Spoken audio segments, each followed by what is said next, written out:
Tamgaon police ठाण्याअंतर्गत येणाऱ्या गावामध्ये motorcycle चोरट्यांनी चांगलाच धुमाकूळ केला होता। तामगाव पोलिसांसमोर हे एक आव्हानच होते।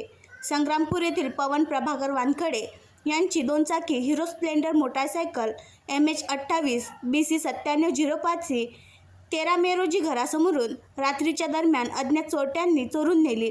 त्यावरून तामगाव पोलीस ठाण्यात फिर्यादीकडून तामगाव येथे अपराध नंबर कलम 379 34 भादवीप्रमाणे गुन्हा दाखल करण्यात आला होता। नमूद गुन्ह्यात पोलिसांनी आरोपी शेख जाकीर शेख जहाबाज राहणार हिवरखेड याला संग्रामपूर न्यायालय यांच्या वॉरंट आदेशाने कारागृह बुलढाणा येथून ताब्यात घेतले। पोलिसांनी आरोपीस न्यायालय संग्रामपूर येथे हजर केले असता त्याला PCR देण्यात आला।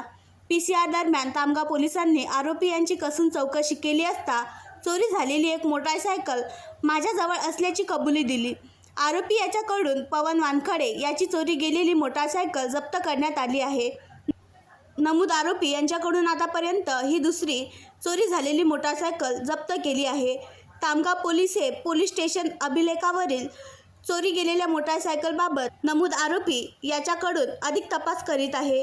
सदर कारवाई पोलीस अधीक्षक बुलढाणा सुनील कडासने, अप्पर पोलीस अधीक्षक खामगाव अशोक थोरात, उपविभागीय पोलीस अधिकारी यांच्या मार्गदर्शनाखाली सहाय्यक पोलीस निरीक्षक राजेंद्र पवार, तामगाव पोलीस स्टेशन रामकिसन माळी, नामदार पोलीस कॉन्स्टेबल संतोष गाडे व चालक पोलीस कॉन्स्टेबल हिवराडे यांनी केली आहे।